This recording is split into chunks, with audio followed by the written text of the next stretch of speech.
Okay, Amber, I think we are officially live. Can you hear me okay? Yay, I can Oh hear no. you.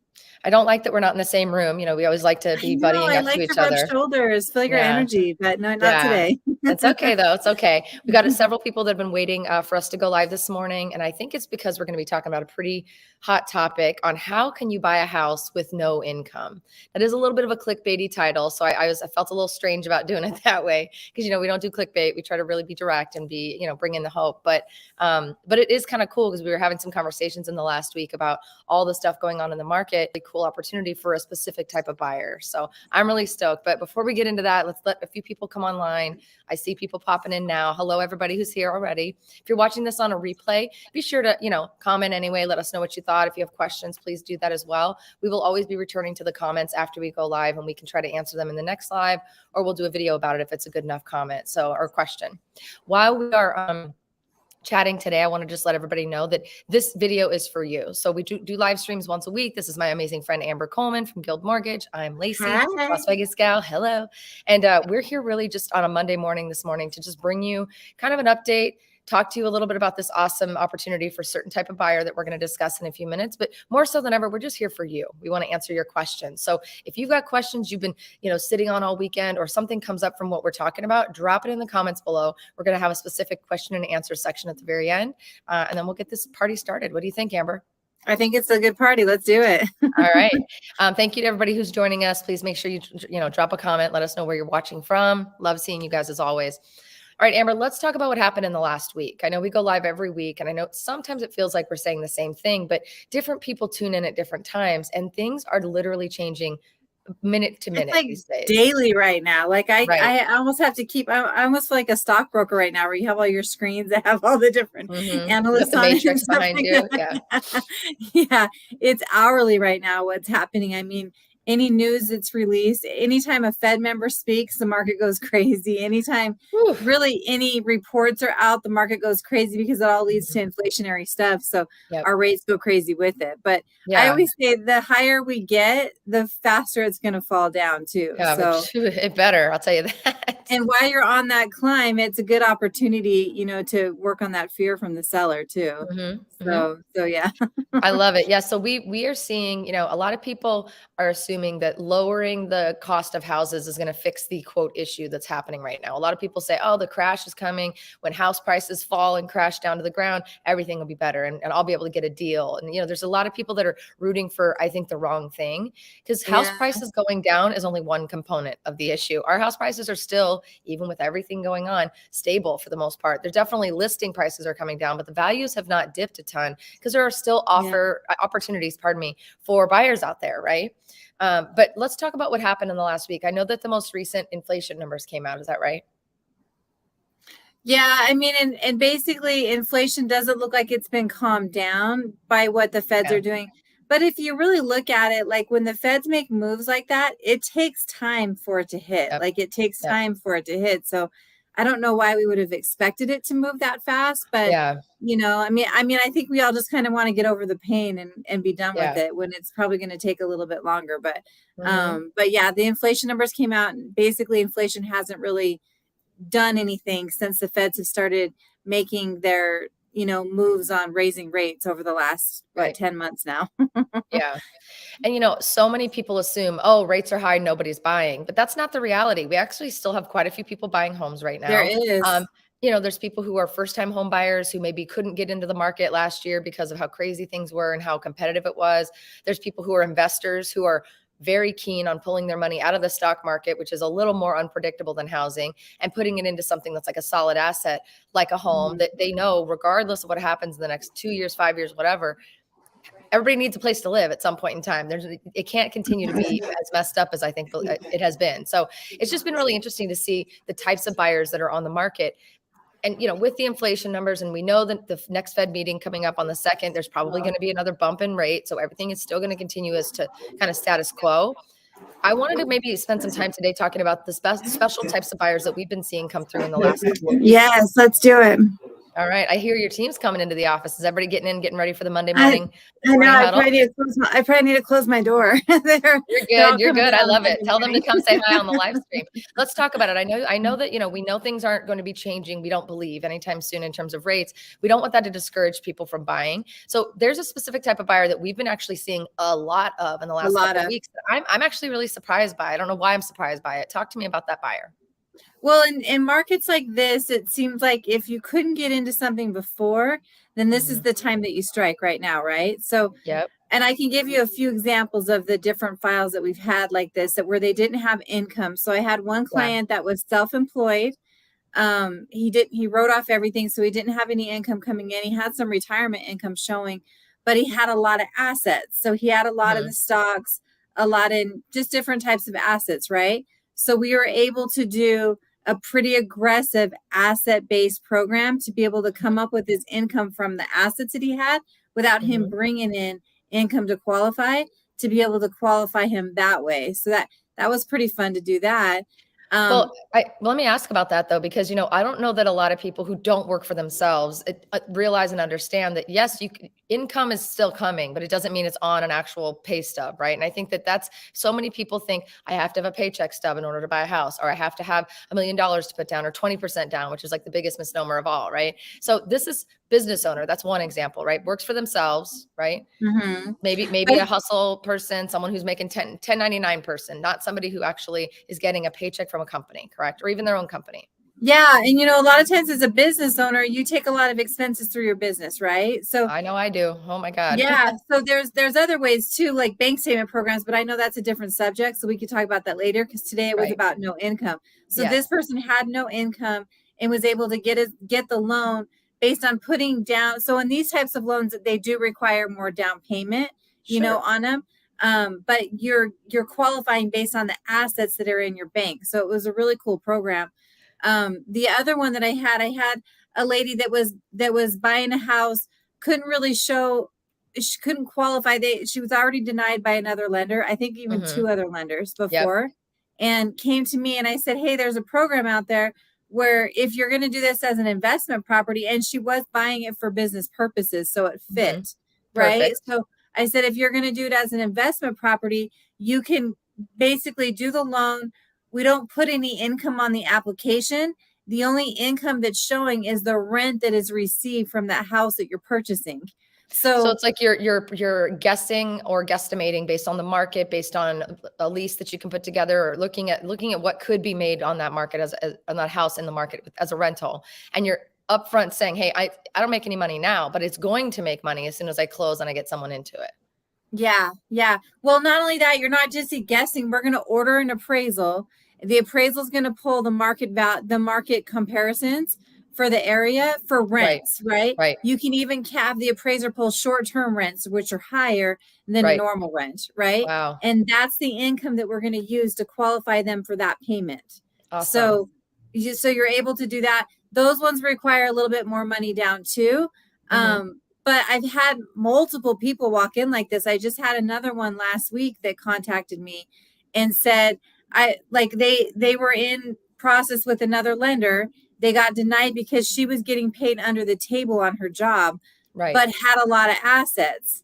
Hmm. So we put her on the same program to qualify her for this house, and she was currently living in a different state, so she could use the property as an investment. So, I think there's some different. Amber, Uh-huh.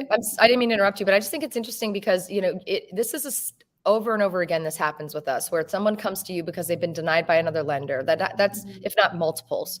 We have people who contact us who are just super defeated. I really want to move to Vegas, but I've talked to 4 lenders. All of them say I can't qualify. And my inevitable question is, but have you talked to Amber? And I'm not saying this like to float you up and make you whatever, but I'm not trying It's to hype floating. you. But this is real. This is how you do business. This is why I am so eager to get people to talk to you, because you don't take no for an answer. You will find a way. And like, to your point, where there's a will, there is a way, and you've got a will like no other. So it's just Oh, really well, cool to thank hear you being you. able to do that. So what I'm hearing you say though, is like that a lot of the people that are out there that are now kind of coming off the couch saying, well, maybe now's my time, are the people who maybe were denied in the past, the people who just assume they can't get a loan because I don't have any income. I would rather take the write-offs and not own that. And I've heard people say that to me. I'd rather take the write-offs For every sure. year with my business and not own a home than have to deal with stating the income and paying myself. And they just feel like they're getting dinged on all fronts from a tax perspective, which they are.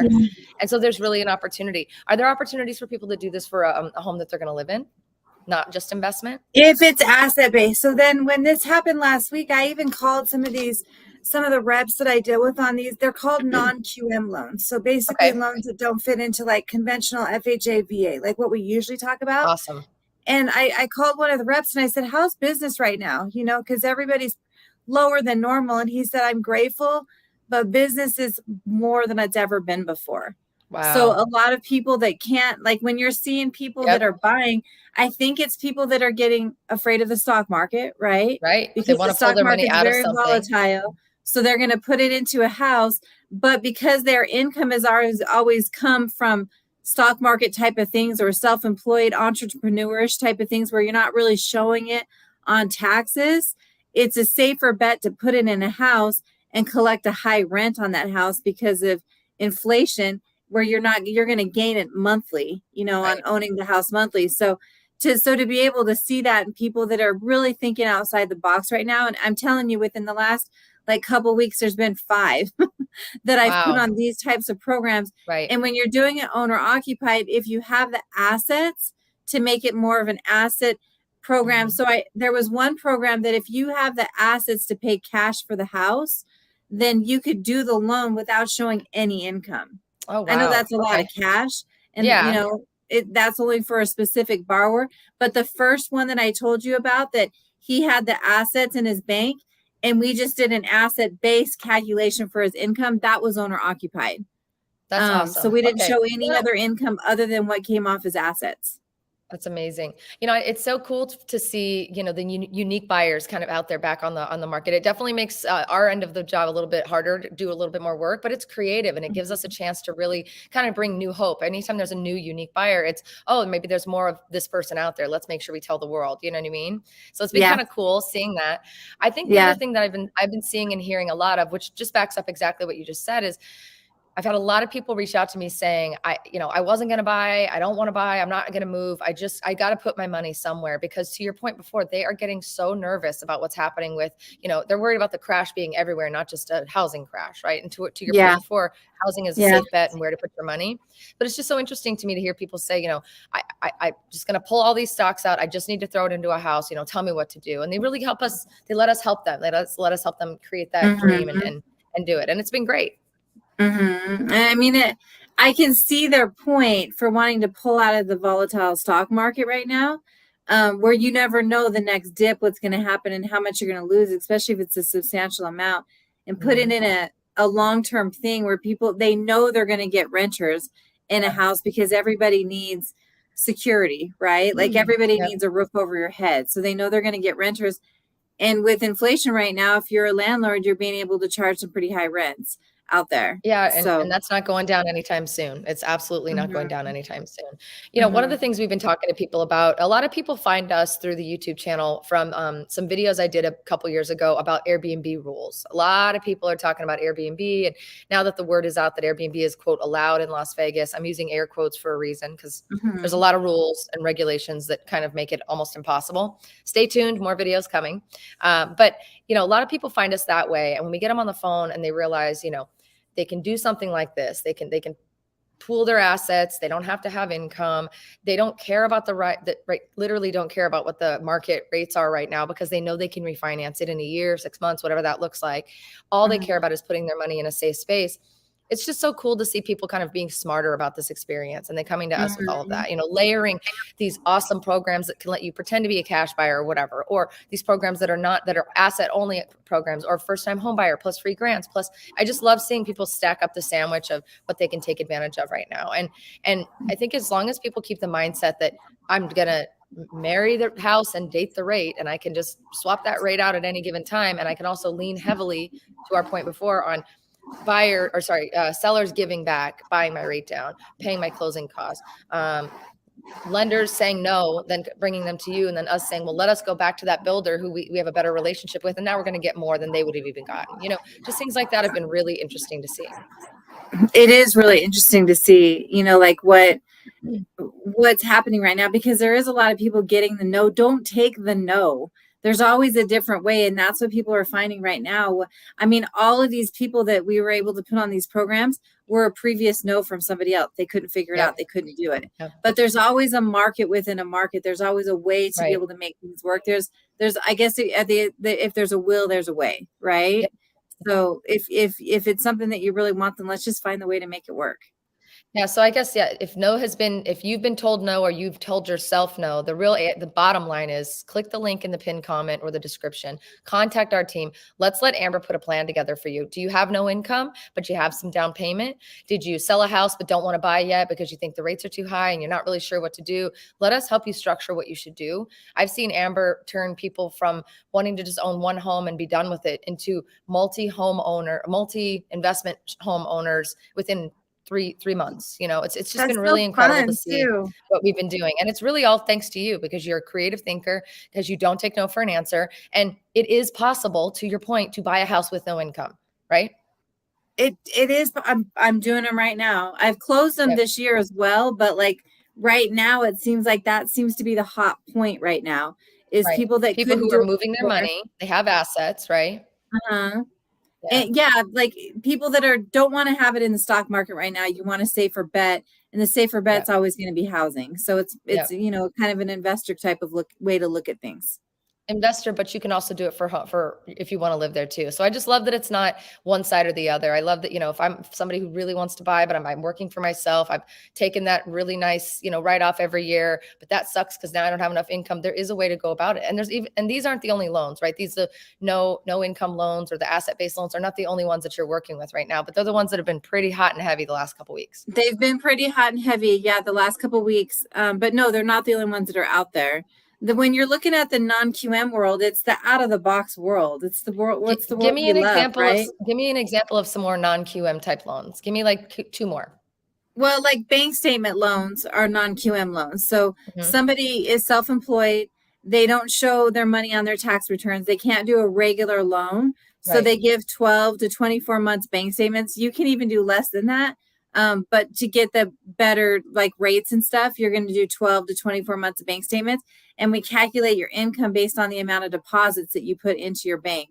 And then there's a calculation with that happening. So this way you don't have to show tax returns. So I get a lot of self-employed people that say, I can't, like you said earlier, I can't do a loan because I write too much off on my tax returns. This is the way to do that, to be able to get the loan, even though you take a lot of write-offs in your tax returns. Because what I tell people is that when you're self-employed, either you pay it in your taxes or you pay it in your rate. One way or another, you're going to pay the money. So it's dependent on you to decide which one works better for you. So bank statement makes it to where you can get in the house, start taking additional write-offs in something other than your business, take the additional write-offs on your house, and to be able to not have to rent the rest of your life, to be working towards something, paying something off for future retirement and stuff like that. Absolutely. Give me one more. So there's bank statement loans, there's the asset-based loans, there's these amazing loans that are helping people look like a cash buyer when they aren't a cash buyer. I mean, I've been blown away at the types of loans that they've been coming out with and how creative the financial market has gotten when it comes to that. Give me one more though. Give me one more non-QM loan. If you're like, say you're a foreign national, like you're in Canada or you're in, the UK, wherever you're at, if you're a foreign national and when you're buying a house in the United States, typically you have to be able to show, number one, a social security number, right? So that you can pull credit and stuff like that. These types of loans will let you buy the house in the US as your investment property. There's even Canadian loans that will let you do it as a second home too. So it really depends on where you're from. But buy the houses as your investment property. Let's just use that one, for example. And then you don't have to run the credit. There's no credit needed. There's nothing that's needed on these ones to be able to show that you have U.S. residency. What you're going to show is that you have the down payment to put down. And that's basically the risk that the bank is taking. And they're going to show income coming from that house. Wow. So You could do that on even condotels. You Yeah. can do as a foreign national. You could do it in so many different ways. It's Yeah. definitely out of the box way of thinking and doing things. I love it, and that's the name of the game when it comes to working with you. It makes me so happy, and I actually learned so much. I know a lot of realtors and a lot of people in your industry they're all scared. A lot of them are trying to find regular jobs and pulling out of this industry, which I don't blame them. It's very scary, as slow as things have been for some of them. But for me, I almost enjoy these downtimes because it really forces us to get creative, forces us to stretch our abilities and show the world kind of what we're made of. And you've taught me so much. And just this specific experience this last couple of months has been super enlightening about how much wrong information people are actually believing and how much more we need to be loud about the actual reality of what can happen and what you can do, but also just like that there is still hope out there. I'm seeing a lot of people still reach out because they're listening to what we're saying, but they're also realizing like, dang, it can turn on a dime. So I've got to take control of this wheel myself and not just like follow what the masses are doing. It's been really interesting. It is a real interesting ride, right? Well, and Yeah. the good thing about it is a lot of these clients that are reaching out for these type of programs, they're your clients. So they're people that are watching you on YouTube. So thank you for putting the word out and, Happy to do it. being the voice of hope out there, letting people know that there's things when other people say there's not. There's always a way to get it done, right? And Absolutely. because of you, a lot of people have found that and have been able to turn their money into a positive thing, like these types of programs. Well, so bottom line is that if there's a will, there's a way. If you have no income, if you only have assets, if you don't have any way to show that you make the money that you make, call us anyway, because there is a possibility for you to buy a home. There's a way, actually a couple of ways for you to buy a home with no actual income, no stated income. There's also several other opportunities that, we were just talking about. I still firmly believe that if you're going to put your money anywhere, put it into housing. Look away from the rate, look away from, all the BS online, because at the end of the day, people will always need a place to live, regardless. Doesn't matter, crash coming, this, that, and the other. It doesn't matter. This is a long-term investment. And if people are always going to need shelter, then why would you not be the person who owns the shelter, right? You can charge rent, you can make money on it, pay it off later. Just look away from the rate. So I'm a big believer in that. I know you are too. And it's awesome to see that there's so many new people hitting the market, people who've been told no in the past, but also just there's so many new programs out there that are allowing people to do this, which is awesome. All right, let me go over to our questions real quick and see. Just a quick reminder, everybody, this is for you. So comment below if you have any specific questions. I'm going to see what we have over here. So far, we have a bunch of people that tuned in. Hey, guys. Hey, everybody. Oscar Love says hello from damp Seattle. It's cool hello, in Las Oscar. Vegas. Hi, Oscar. I'm wearing a jacket today, Raiders jacket today. So it's not damp here, but it's definitely cool. Josh says, I'm looking to buy a house in Henderson, but I was wondering, where's the old part of Henderson and where's the new part? Josh, really good question. Oh, yes. Amber, do you know the answer? Since you were not a Henderson girl, I'm going to test you on this first. Well, this is more of a lazy question, but I would say the old part of Henderson is more by like Galleria Mall. And then new part of Henderson is more by like 215. Am I right there? Or no, new part of Henderson is more like by Raiders Stadium, right? Or like by Raiders practice stadium. I love testing you because I know, I'm a Henderson girl, and you and I are both East Side girls too. But I always just joke because you work in Summerlin, and I'm always like, does she really know where that is, or does she just use her GPS? Did I pass your test? Almost right. Yeah. So the older part of Henderson is kind of down on Water Street, Boulder Highway area, really kind of as you're heading out towards Boulder City, essentially. And the brand new part of Henderson, the really sexy, awesome, booming part of Henderson is, yes, you were right, by the Raiders facility over by Inspirada and M Resort. Josh, if you're looking to buy a house, I really hope you're working with our team. We are experts on new homes, resale, all of it. We're working with an amazing badass like Amber. But beyond that, we absolutely know the area that you should be focused on. It just depends on the type of lifestyle you want, but great question. Hey, Olivia, just want to say congratulations to our friend Olivia Carr. She gave birth to her second gorgeous baby over the last week, and wanted to say congrats, Olivia. And she's live joining us today. And she's always a big, big fan. So we love her. Jake says, I like my 2.7 interest rate on my home loan at the moment. Thank you, Amber. Nice, Amber. You must have hooked up Jake at one point in time. So glad you got that 2.7 interest rate. Good job buying when you did and getting your loan when you did. Let's look at this as interesting. Spencer's Crypto Vibe asks, is there any way to buy a house that needs work? And what is the threshold for what is considered too much work to get financing? I found a house in Nye County that I'm focused on. He's a licensed general contractor. What would you say about that when it comes to getting an approved loan? Like, because appraisals are required typically. House has to typically be in living, breathing, working order. But let's talk about that, Amber. It depends on what type of loan you're doing. So if you're doing like an FHA loan, it has to be in livable condition. Now, that just means the ground has to be covered with flooring, right? There can't be any like holes in the walls, any exposed wiring, any hazardous things that would be dangerous. But so if it's like wear and tear that you're buying a house that you just need to fix up wear and tear, you could do conventional or FHA on that. Yep. Conventional is a little less strict, but they still don't like safety issues.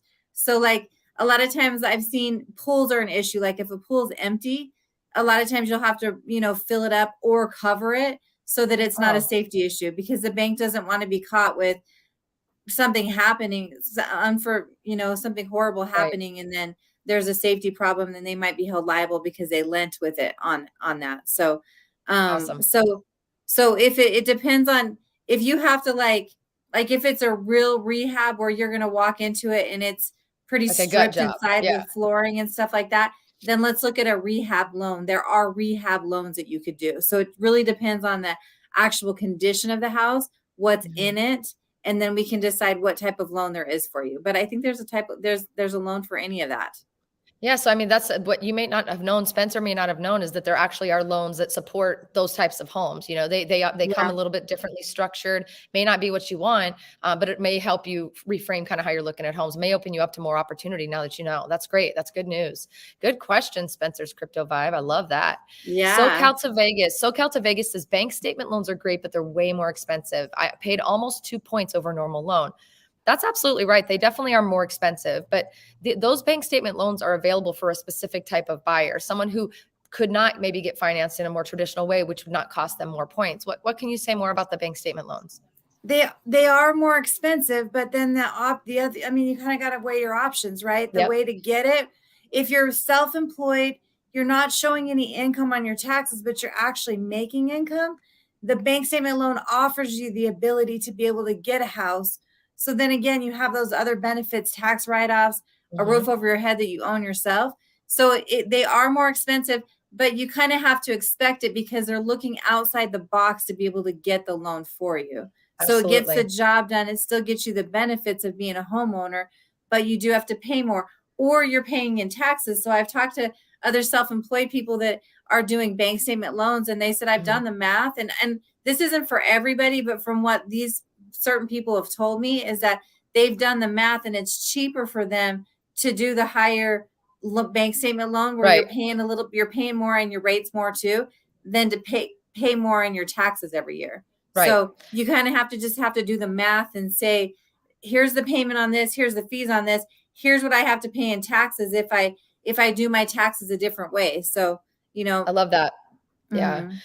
I think you said it earlier when we were talking about it. You're going to pay it one way or another. You're going to pay it in the rate or you're going to pay it without the taxes. So being smart about it and actually looking at a side-by-side comparison, I think it's definitely a way to go about it. But Amber's the one that's going to help you guys walk through that. You guys should always be looking at every angle. And thank God, I feel like you have like a, what are those called? So like decagon, whatever those Rubik's cubes. My son used to do those. They have some that has like 100 sides. I feel like your crystal ball has 100 sides to it. You see all I need one angles. of It's kind those, of cool. huh? Yeah.